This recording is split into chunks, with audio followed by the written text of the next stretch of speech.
यार एक बहुत बड़ी प्रॉब्लम हो गई है। क्या हो गया अब? तूने मुझे एसआईपी के बारे में बताया था पिछली बार और मुझे अच्छे से याद है कि वो क्या था।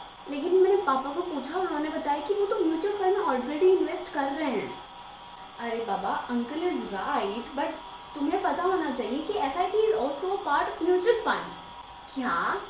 Okay fine, let me tell you the difference. Alright, so basically what is mutual fund? Mutual fund में हमारा जो फंड होता है उसे हम फंड मैनेजर को देते हैं, एंड देन फंड मैनेजर बहुत सारे लोगों के फंड को जो है वो कलेक्ट करके एंड देन वो इन्वेस्ट करता है। जैसे कि मैंने एक यूट्यूब वीडियो में बताया है, आप उसका लिंक जो है आप डिस्क्रिप्शन में चेक कर सकते हैं, हमारे बायो में भी चेक कर सकते हैं, and that is what mutual fund is. But SIP is also a part of mutual fund, because या तो हम पैसे को बहुत लंप सम अमाउंट में जो है म्यूचुअल फंड में इन्वेस्ट कर देते हैं, लेकिन अगर हम चाहें तो SIP भी एक मेथड है जिससे हम म्यूचुअल फंड में पैसों को इन्वेस्ट कर सकते हैं। सो SIP एक इन्वेस्टिंग मेथड नहीं है, SIP एक म्यूचुअल फंड का मेथड है जिससे आप म्यूचुअल फंड में पैसा इन्वेस्ट कर सकते हैं। ओ, SIP म्यूचुअल फंड का ही पार्ट होता है?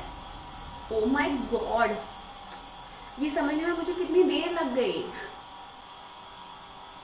तुझे अब समझ में आ रहा है ना कि अगर तू SIP भी कर रही है तो तू इनडायरेक्टली म्यूचुअल फंड में इन्वेस्ट कर रही है।